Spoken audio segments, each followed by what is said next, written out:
por el privilegio que me da esta tarde de ser parte de este 21º aniversario, o sea, el aniversario número 21.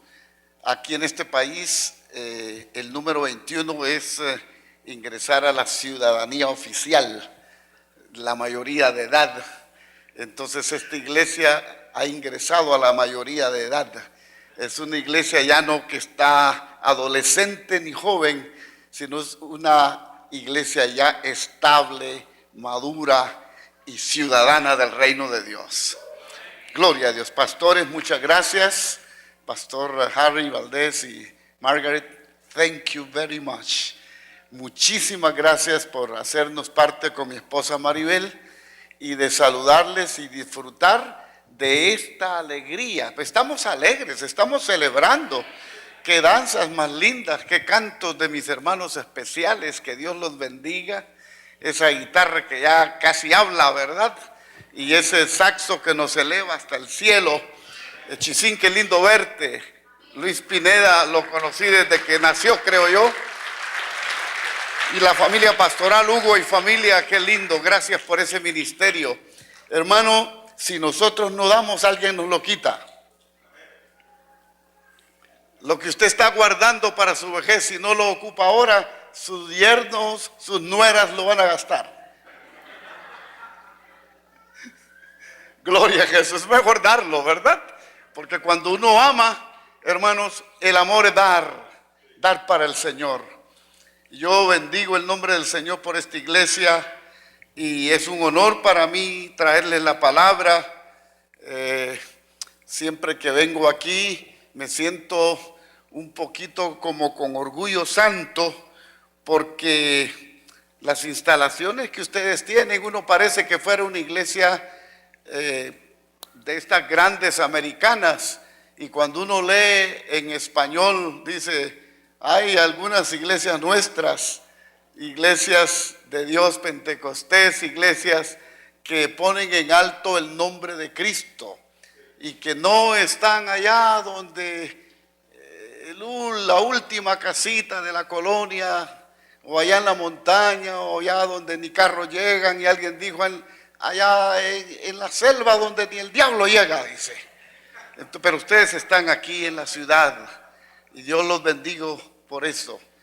Yo me sentiría muy feliz de ser parte de esta iglesia. De hecho, soy parte de la iglesia y de invitar, amén, gloria a Jesús, de invitar a mis amigos para que vengan aquí, porque da gusto venir a un servicio. Con todo lo que ya vimos esta mañana, pastor, valió la pena pagar la entrada. Pero a mí no me cobraron. De gracia recibiste, dad de gracia. Así que no nos cobraron y mire qué bendición. Ya tenemos mucho que contar. Le dimos al Señor de nuestras ofrendas. Quiero en este momento que se pongan de pie, por favor, y tratar de ser puntual en lo que vamos a predicar en esta hora. El pastor me ha pedido, y justo yo ya lo había sentido, después de la palabra, yo quiero orar por todo el liderazgo, por toda la iglesia también, por supuesto. Y vamos a orar en el altar y por todo el liderazgo, por los pastores y todos los que están, para orar por una bendición y una unción doble de su espíritu. No del espíritu, sino del espíritu que Dios le ha puesto en usted. Porque algunos dicen y oran mal, Señor, dame una doble porción de tu espíritu. Imagínense una doble porción de Dios, y con la milésima de Dios nos mataría. Cuando Eliseo le pidió, fue doble porción de Eliseo, del espíritu y del poder de Eliseo. Así que lo que usted tiene ahora, el ánimo que usted tiene ahora, que el Señor se lo duplique. Amén. Y para que salga aquí fortalecido, si venía en un 60%, va a salir en un 100% o 120%. Amén. Así que la palabra del Señor en Josué capítulo 3, Aleluya.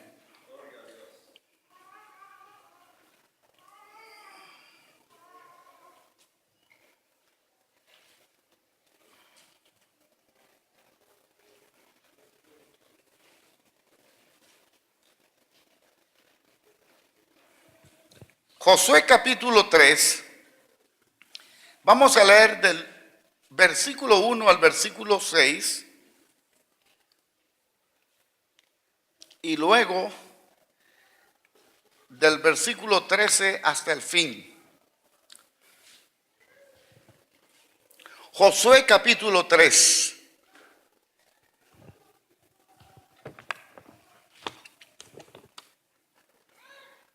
Dice así la palabra del Señor: Josué se levantó de mañana y él y todos los hijos de Israel partieron de Sittim y vinieron hasta el Jordán y reposaron ahí antes de pasarlo. Y después de 3 días los oficiales recorrieron el campamento y mandaron al pueblo diciendo: cuando veáis el arca del pacto de Jehová vuestro Dios y los levitas sacerdotes que la llevan, vosotros saldréis de vuestro lugar y marcharéis en pos de ella, a fin de que sepáis el camino por donde habéis de ir, por cuanto vosotros no habéis pasado antes de ahora por este camino. Pero entre vosotros y ella haya distancia como de 2000 codos, no os acercaréis a ella. Y Josué dijo al pueblo: santificaos, porque Jehová hará mañana maravillas entre vosotros. Y habló Josué a los sacerdotes diciendo: tomad el arca del pacto y pasad delante del pueblo. Y ellos tomaron el arca del pacto y fueron delante del pueblo.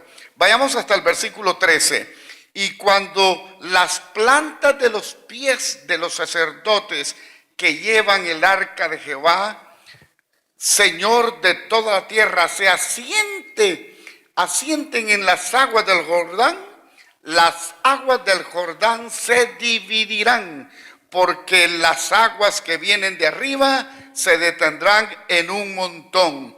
Y aconteció que cuando partió el pueblo de sus tiendas para pasar el Jordán, con los sacerdotes delante del pueblo llevando el arca del pacto, cuando los que llevaban el arca entraron en el Jordán y los pies de los sacerdotes que llevaban el arca fueron mojados a la orilla del agua, porque el Jordán suele desbordarse por todas sus orillas todo el tiempo de la siega, las aguas que venían de arriba se detuvieron como en un montón bien lejos de la ciudad de Adán, que está al lado del Zaretán, y las que descendían al mar del Arabá, al mar salado, se acabaron y fueron divididas, y el pueblo pasó en dirección de Jericó.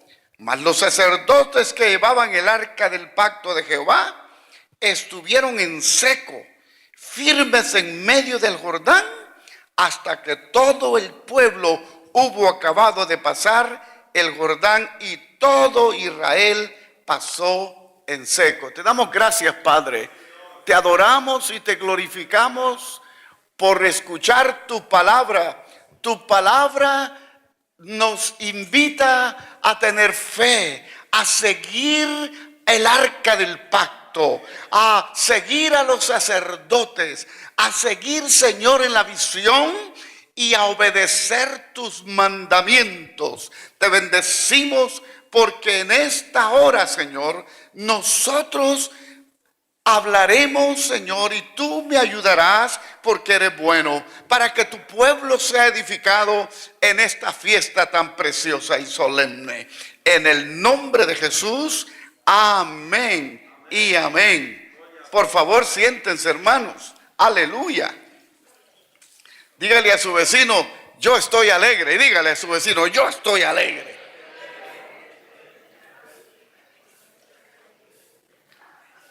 Relájese, hermano. Es decir, póngase cómodo, hermano, porque Dios va a hablar, porque Dios va a hablar. Gloria a Jesús. Y cuando el pastor mencionaba todo el liderazgo y llegó a los niños, a mí me ha impresionado cómo Dios está bendiciendo al pueblo latino en este país.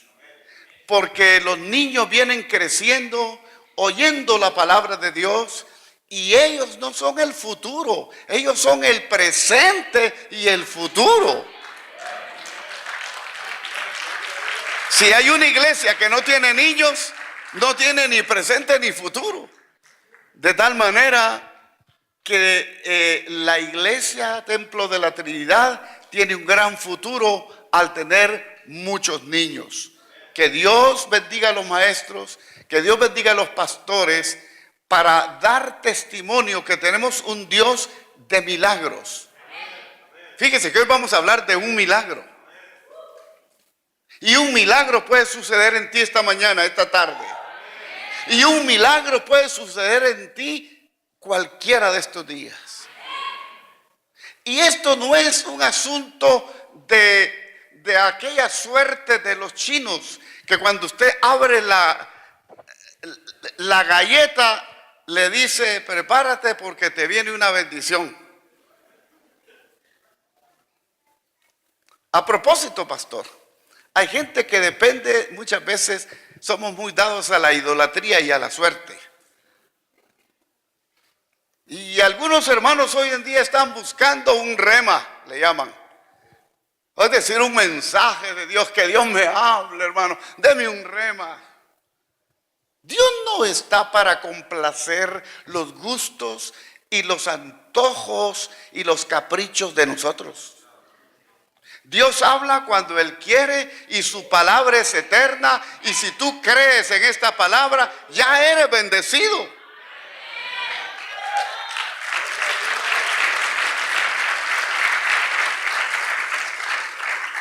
Una hermana le exigía al pastor: pastor, aquí nunca hay rema, aquí Dios no me habla, aquí no hay profecía. Pero la hermana era de aquellas personas que quieren como novelera, de a ver qué Dios me dice ahora o mañana. Pues el pastor un día le hizo un buen juego y la hermana se sorprendió. Consiguió como unas 50 galletas de esas galletitas de los chinos y puso en el altar la canasta, ¿verdad? Por eso al abrir uno esas galletas se encuentra el papelito que como que le leen a uno la suerte.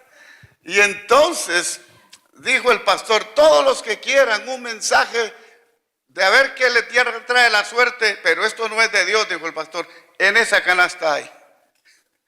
Ni un hermano se acercó, se avergonzaron. Quizá la hermana, después del culto, por curiosidad, fue y agarró una galletita. Bueno, yo le quiero decir en esta hora, en los años que yo tengo de servirle al Señor pastor, yo he visto muchos milagros.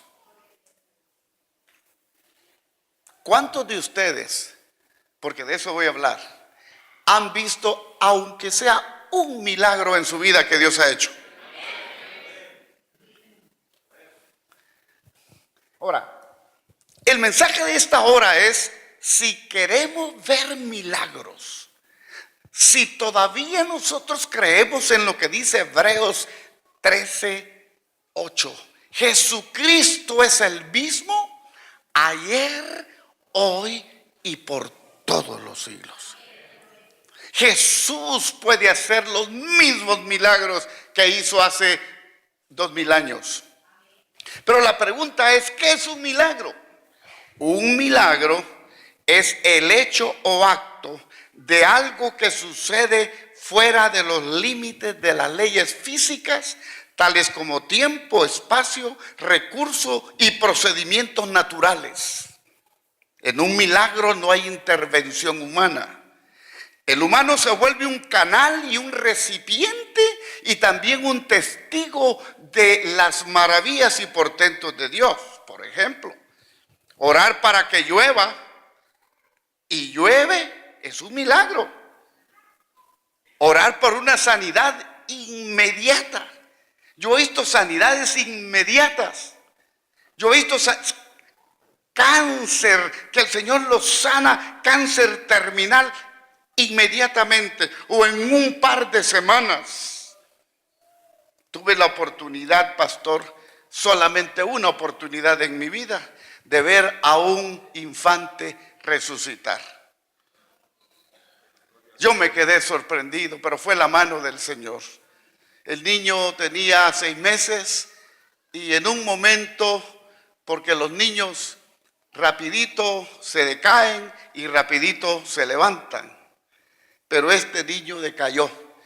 Y en los 10 o 15 minutos de distancia de la casa pastoral hasta el hogar, esto sucedió en un pueblo en Guatemala que se llama Mariscos. Se llama Mariscos, pero no hay mariscos. A la orilla del lago de Izabal. Y entonces nosotros estamos predicando en Cocales, una aldea Cocales, a más o menos 2 kilómetros de diferencia.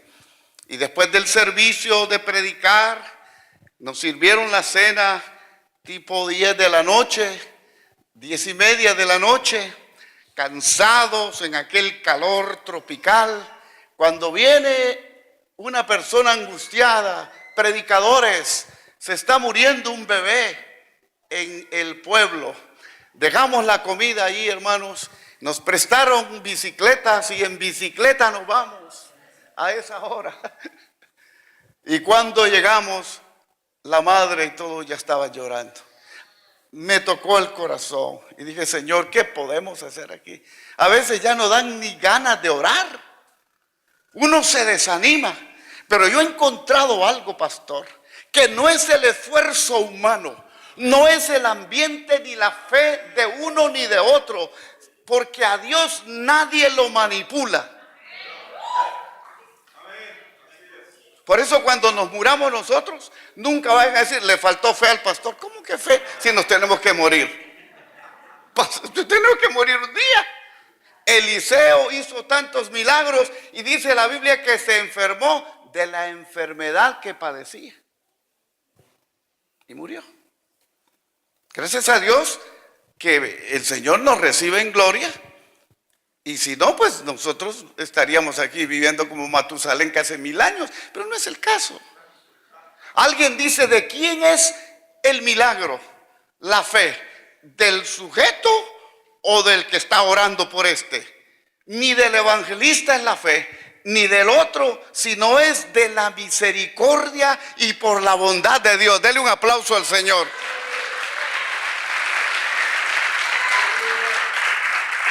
Así que yo le animo a usted, por mucho que oren por alguien que el Señor se lo quiere llevar, se lo va a llevar. Y a mí me ha sorprendido el Señor, hermano Héctor, a mí me ha sorprendido el Señor, que a veces, y me lo hace el Señor, el milagro, para darme a entender que no soy yo.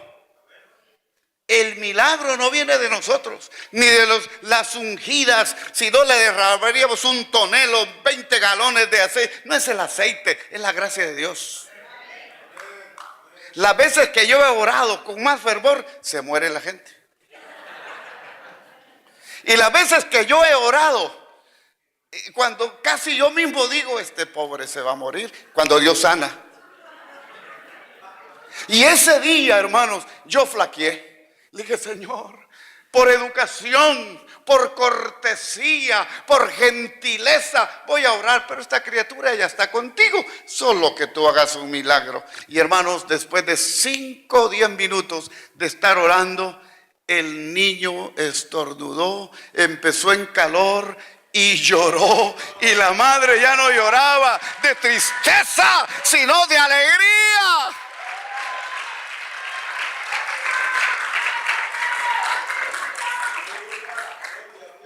Y mire, en Monterrey, no sé si hay hermanos de Monterrey, aquí regiomontanos, se estaba muriendo una persona, no me recuerdo el apellido, pero don Antonio. Sus familiares en Dallas, Texas. De Dallas viajamos hasta hasta Monterrey a orar por don Antonio. Hermanos, como 12 horas de viaje, desde Dallas o más, todo el día. Llegamos al hospital privado dirigido o gestionado por las monjas 5 minutos antes de las 5 y a las 5 se cerraba la visita. De otra manera habría que esperar el otro día para ir a orar por don Antonio. Lo habían desahuciado y estaban ya preparándose para el funeral. Cáncer terminal. Y lo más que le daban eran 15 días. En 15 días este hombre se va a morir. Se está muriendo. Pero aquí viene el punto de lo que estoy hablando. Nos dieron 5 minutos. Las monjas se enojaron, digo, solo 5 minutos a estos protestantes. Vamos y encontramos la cama y una monja muy, hermanos, quisquillosa, cascarrabias y lo que sea, con el relojito así, ya van 3 minutos. ¿Y sabe cuál lo que más me llamó la atención? Le dijimos, don Antonio, venimos de parte de su familia en Dallas a orar por usted. ¿Quiere que oremos? ¿Y sabe qué dijo? No. ¡Qué desánimo, hermano! Nos quedamos viendo con el hermano, el otro evangelista. Bueno, aunque él no quiera, oremos. Imagínense con qué ánimo íbamos a orar. Hermano, mire, y el Señor lo sana. Lo levanta. Sale caminando a los 15 días para hermano, testimonio de todos en el hospital y de la familia allá en Texas. El hombre ya murió después de como 15, 20 años de ese milagro, y no murió de esa enfermedad, sino murió de otra dolencia y murió aparentemente en el Señor. Ya después ya lo dejamos de ver. Pero yo le digo una cosa, ahora estamos a punto de ver un milagro maravilloso, portentoso, un milagro en donde las señales naturales son desafiadas. Porque un día Jesús, se recuerdan, caminó sobre las aguas y el único que ha caminado humano sobre las aguas fue Pedro. Porque Pedro se atrevió, era un hombre atrevido, y si tú y yo somos atrevidos, podemos hacer cosas grandes. Empezó a caminar también Pedro, pero una vez que vio las olas y tuvo miedo y empezó a dudar, se empezó a hundir. Yo no sé cuánto tiempo, un día le vamos a preguntar a Pedro en el cielo, mira Pedro, ¿cómo cuánto tiempo caminaste sobre las aguas? 1 minuto, 2 minutos, media hora. ¿Qué tipo verdad? Caminó sobre las aguas. Cuando se estaba hundiendo, hizo una de las oraciones más cortas que hay en la Biblia, de 2 palabras. Señor, sálvame. Y lo toma el Señor de la mano y lo levanta y se lo lleva al barquito. ¿Por qué dudaste, Pedro? O sea que, hermanos, en la Biblia encontramos portentos, milagros, maravillas, señales, como Josué que detuvo el sol y la luna para que el día se alargara más. Yo tuve una vez en mi vida, y no sé si Dios me va a volver a hacer ese milagro, un milagro. Se me multiplicó el dinero porque el Señor sabía que yo necesitaba, cuando iba recorriendo Centroamérica como director de jóvenes de mi país, e iba a una actividad a Panamá, y el cálculo humano era que ya no tenía dinero. Hermano, yo me sentí muy feliz, pero el Señor después me regañó en mi corazón porque me dice, tú lo que quieres es que yo te multiplique todas las veces. No, hay que trabajar. Amén. Pero resulta que el Señor me regañó porque yo era un muchacho, patojo le llamamos allá en Guate, de 18 años. Y mi misionero me dijo, ya te compramos el pasaje y solo te damos $15, oiga bien, $15 de ida y de vuelta para comer. Y los $15, haciendo cálculos, solo me llegaba hasta Nicaragua. Es decir, porque en aquel entonces, estoy hablando de los 70, 80, entonces se comía con $2, con 3 lo máximo, un buen steak. Pero ¿qué hacía yo con $15? Prediqué en San Salvador y me dieron otros $10, $25. En Costa Rica tuve que pagar hotel para tomar un baño. En medio del camino nos dejaron 4 horas de descanso. Pero mientras yo viajaba hasta Nicaragua, estaba ahorrando los $25, hermanos. Y solo comprando agua gaseosa y tal vez potato chips y naranjas por ahí. Y un día el Señor me recriminó y me regañó. Porque me quedé yo en el autobús Ticabús viendo a los americanos y europeos comiendo en el restaurante con sendos platos, steaks y fried chicken y que no sé qué. Y yo dije, ay Dios mío, si yo tuviera el dinero de esos señores, pero yo tengo muy poquito. Y el Señor me dice, pero tú hijo de quién eres? Pues hijo de Cruz Munguía y Bernarda Celá. No, tú eres mi hijo. Tú eres hijo de Dios. ¿Dónde está tu fe? Señor, perdóname, pero llevo muy poco. No, yo te voy a bendecir. Entro al restaurante galante y con fe y le digo, señorita, sírvame igual que ellos, pollo frito, papas. Y empecé a gastar, hermanos. $2, $3, Nicaragua, Costa Rica. Y ya a los 25 yo ya sentía que tenía como $1 o $2. Y cuando yo llego a Panamá, le digo al taxista, voy a Ciudad Radial, donde está la Iglesia de Dios, el Instituto Bíblico. Y dije, a ver si todavía tengo, padre. Y saco y cuento los mismos $25. Dije, eso está bueno, eso me va a seguir multiplicando. Desde entonces no me ha multiplicado. Si no me han mandado a trabajar y a ahorrar. Pero lo que quiero decir es que cada día nosotros podemos ver milagros. Milagros. Y el pueblo en este momento estaba ya, hermanos, cerca de conquistar la tierra. Esa era la expectativa más grande que tenía el pueblo. 40 años de deambular por el desierto y ahora al cruzar el río se enfrentaban con la primera batalla, guerra tremenda contra Jericó. Pero entonces el primer paso era cruzar el río Jordán. Cruzar el río Jordán. ¿Cómo se sentían ellos? Algunos estaban aprensivos. Esto significa nerviosos, inquietos. Le quiero decir que la duda en realidad no es pecado. A veces nosotros pensamos que el dudar es pecado. No, la incredulidad es pecado. Y algunos, ¿será? Ay, sí, perdóname, sí, pero yo creo que sí.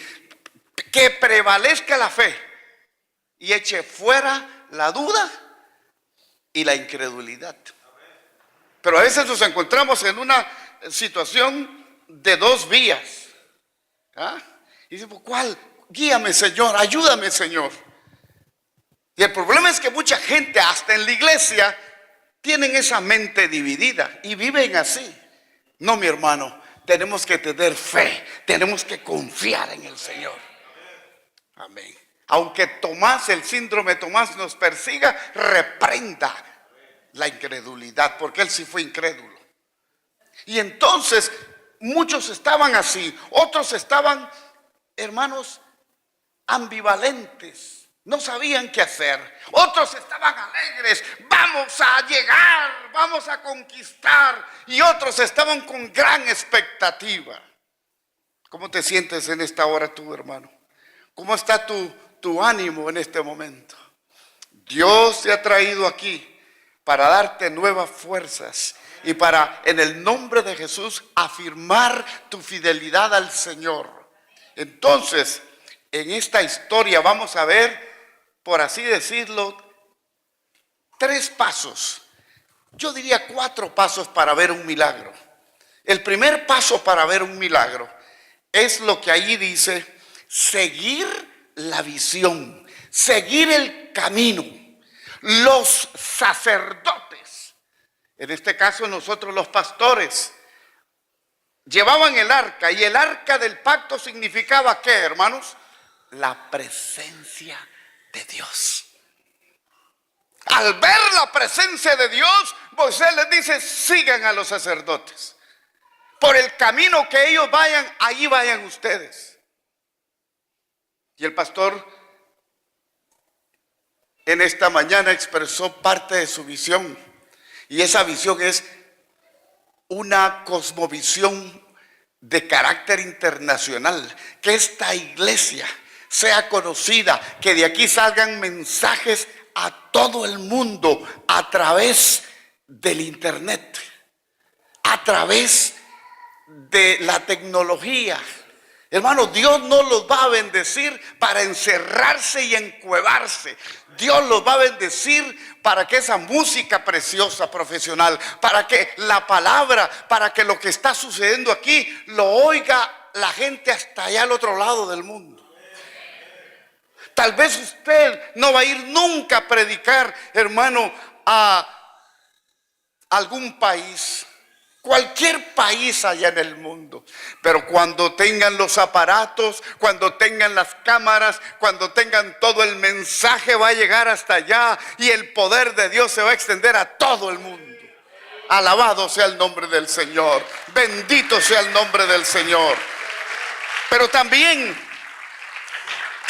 hermanos, los sacerdotes marcaban el paso. No solamente la dirección, sino cómo iban llevando el arca y el pueblo detrás de ellos. No era cuestión de yo me tiro primero al río. No era aquello de que yo sé nadar. Imagínese, hermano, ¿sabe cuánta gente llevaba Josué? 2 millones. Solo guerreros eran 603,550.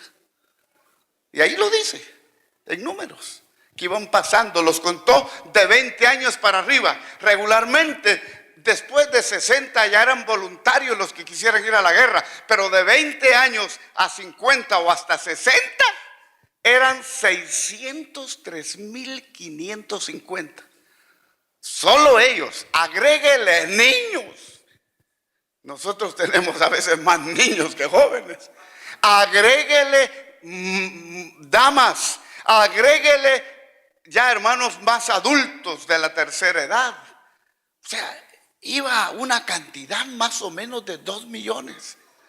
Y entonces mucha gente no sabía nadar, indudablemente.